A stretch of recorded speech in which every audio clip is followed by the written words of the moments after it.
Hello বন্ধুরা, welcome back to Priyanka JoJo blog. তো কেমন আছো সবাই? আশা করি সবাই খুব ভালো আছো, আমিও ভালো আছি আর সবসময় ভালো থাকবে। আজকে হচ্ছে সোমবার আর আমি সকাল সকাল উঠেই চলে এসেছি রান্নাঘরে রান্নাবান্নার সাথে, কারণ আমারও অফিস আছে আর মেয়েরও স্কুল আছে। চটপট রান্নাবান্না করে নিলে আমি তাহলে সময় মতন অফিসও চলে যেতে পারবো, আবার মেয়ের সময় মতো স্কুল চলে যেতে পারবে। আজকে অবশ্য টিফিন দেওয়ার ঝামেলা নেই, কারণ আজকে ওর হাফ ডে হবে। আমি তো ভেবেছিলাম পৌষ সংক্রান্তি উপলক্ষে হয়তো স্কুলটা পুরোটাই ছুটি দেবে, কিন্তু না, স্কুল পুরো ছুটি নেই, স্কুল হবে তবে হাফ ডে। তাই টিফিন দেওয়ার সমস্যাটা নেই, কিন্তু সকালবেলা ভাতটা তো খেয়ে যাবে। এখন গেছে অবশ্য পড়তে, এবার পড়ে টরে এসে চটপট খাওয়া দাওয়া করে তারপরে স্কুলে চলে যাবে। আর আজকে ওয়েদারটা দেখেছো? আজকে বলে কি, কয়েকদিন ধরে ওয়েদারের যে অবস্থা, সকাল থেকে উঠে চারিদিকে কুয়াশায় একদম ঢেকে থাকছে, কিছুই দেখা যাচ্ছে না। আর এমন হাড় কাঁপানো ঠান্ডা ঠান্ডা বাতাস বইছে যে কোথাও যাওয়াও যাচ্ছে না। ছাদে তো একবার গিয়ে আমি তো কেঁপে টেপে চলে আসলাম। থাক জামা কাপড়গুলো এখন আর মেলতে যেতে পারছি না, বাবা কি ঠান্ডা বাতাস। কিন্তু না, জামা কাপড়গুলো তো মেলে যেতেই হবে, কারণ মা তো ছাদে উঠতে পারবে না, সিঁড়ি ভাঙতে পারবে না, মার তো এখন নিচেই থেকে রেস্ট নিতে হবে। তাই ছাদে গিয়ে জামা কাপড়গুলো আমাকেই মেলে আসতে হবে, তবে একটু পরে। আর এই ঠান্ডাতে যা অবস্থা হচ্ছে, আমি তো রোজ গায়ে সর্ষের তেল মেখে ভালো করে মালিশ করে স্নান করছি। তাতে কি বলো তো, ঠান্ডাটাও লাগছে না, আর আবার একটু স্নান করতে অসুবিধাও হচ্ছে না। আমি আবার বাবা গরম জলে স্নান করতে পারি না, গরম জলে স্নান করলে শরীরটা কষে যায়, তাই আমি বরাবর ঠান্ডা জলে স্নান করি। আর আজকে কী কী রান্নাবান্না করছি চট করে তোমাদের একবার বলে দিই। আজকে তো সংক্রান্তি, তাই আজকে নিরামিষ রান্না হবে। তো ভেবেছিলাম মাছ খাবো, কিন্তু মনে পড়লো না, আজকে তো সংক্রান্তি, যা হোক হবে না, নিরামিষই হবে। তো এই দিকে দেখো, আলু কুমড়োর তরকারিটা তো সকাল সকাল করে নিলাম দেখলেই। আর এই দিকে ডালটা সিদ্ধ হয়ে গেছে, ডালটা একটু ফোড়ন দিয়ে নিতে হবে, 5 ফোড়ন শুকনো লঙ্কা দিয়ে, আর একটু ভাবছি জিরের গুঁড়ো দিয়ে নেব, তাহলে কি হবে, নিরামিষ ডালটা ভালো লাগে খেতে। আর এই দিকে তোমার চাল কুমড়ো কাটা আছে, চাল কুমড়োর ঘন্টটা অবশ্য মা রান্না করবে বলল। আজকে অনেক দিন পরে মা রান্না করবে, তাই বেশ ভালো লাগছে। আমার মায়ের হাতের যে কোনো রান্নাই বেশ ভালো হয় খেতে, তবে মার আর আমার মধ্যে কিন্তু একটা অদ্ভুত মিল আছে। এই ধরো, যেই দিন মায়ের মনটা একটু খারাপ থাকে সেই দিন কিন্তু রান্নাটা খুব বাজে হয়। আমারও সেম, যেই দিন মন খারাপ সেই দিনের রান্নাটা খুব বাজে। যদি কোনো সময়তে হয়তো কোনো রান্না খেয়ে কেমন লাগলো, তখনই আগে সবাই জিজ্ঞেস করে, তোর মুডটা আজকে অফ আছে?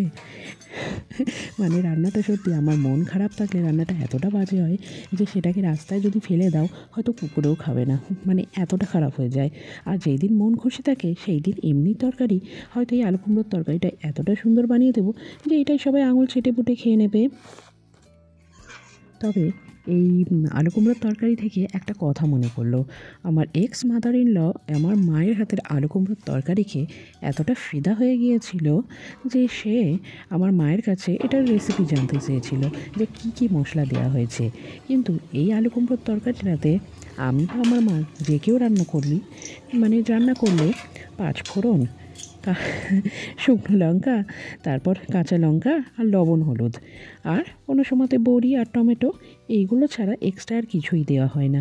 কিন্তু সেটা সে মানতেই নারাজ ছিল যে না, এর মধ্যে অন্য কোনো মশলা দেওয়া হয়। কিন্তু তোমরা তো দেখলে রান্নাটা, বলো অন্য কোনো মশলা দিয়েছি? অন্য কোনো মশলা দিইনি। আর হ্যাঁ, যেহেতু কুমড়োর তরকারি, তাই একটুখানি চিনি দিতে হয়। আলু কুমড়োর তরকারিটা কি ঝোল ঝোল রাখবো? হ্যাঁ,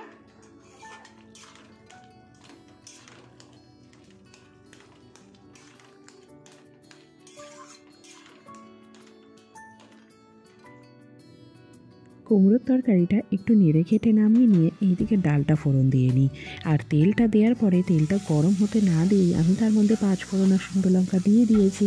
ফলস্বরূপ এখন আমাকে বেশ কিছুক্ষণ অপেক্ষা করতে হবে। আর ডাল ফোড়ন আমি বা ডাল কোনো তো কিছু প্রচুর রান্নায় খেয়ে যেগুলোতে ঝাঁঝ নিয়েছিলাম। হতে পারে, সেগুলোর সময় মাকে ঘর থেকে চলে যেতে বলছি। কারণ যেহেতু মার পেটে অপারেশন হয়েছে তোমরা জানোই, তো সেই কারণে তখন কাশতে গেলে পেটে লাগবে যদি কাশি শুরু হয়, তাই ডাল ফোড়নের সময় মাকে বারবার সতর্ক করে দিয়ে অন্য ঘরে পাঠিয়ে দিতে হচ্ছে।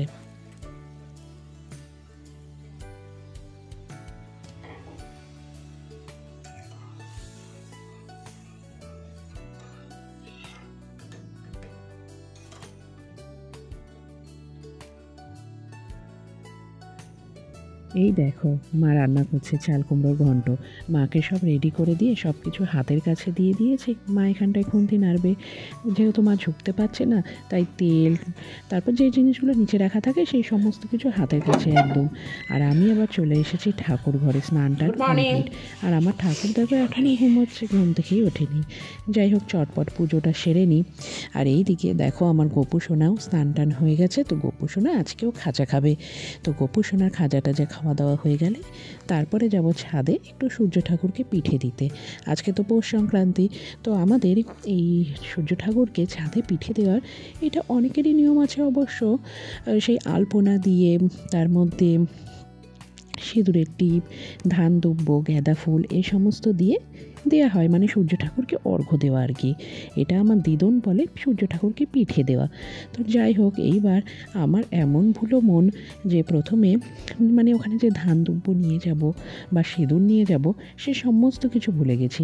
আমি শুধু আলপনা দিয়ে তার মধ্যে গাঁদা ফুল দিয়ে চলে আসলাম। চলো দেখবে তাহলে এবার আমি কি ভুল করেছি।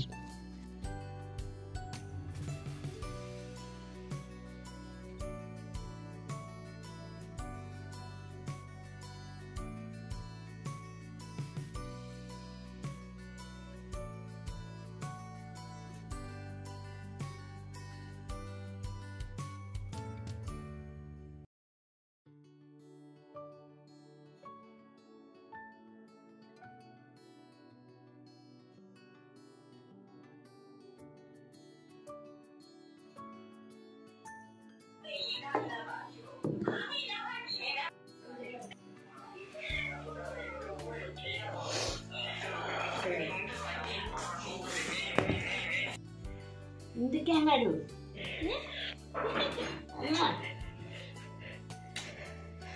Nen Mimi. Adi bhai ছতান।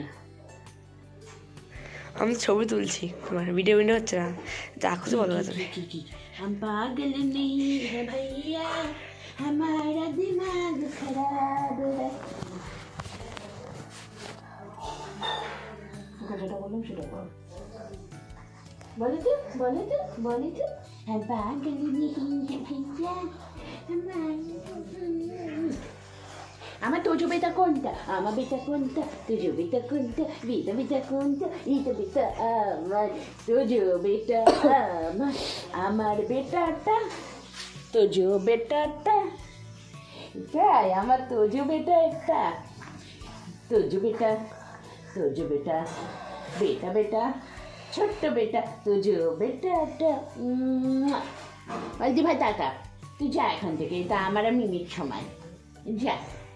Tojo বেটা, মিমি কাজ করবে না বলে আমাকে নিয়ে বসে আছে।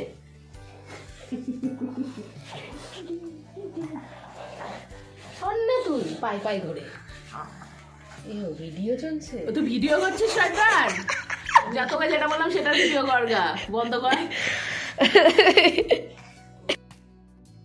আজকে রাত্রে হবে খিচুড়ি।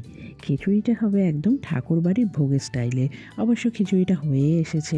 এইদিকে বোন বেগুন ভাজতে লেগেছে। রাত্রে গরম গরম খিচুড়ি, একদম সব রকম সবজি দিয়ে, আর তার সাথে গরম গরম বেগুন ভাজা। শীতকালে এই কম্বোটা কিন্তু সবারই প্রিয় বলতে গেলে।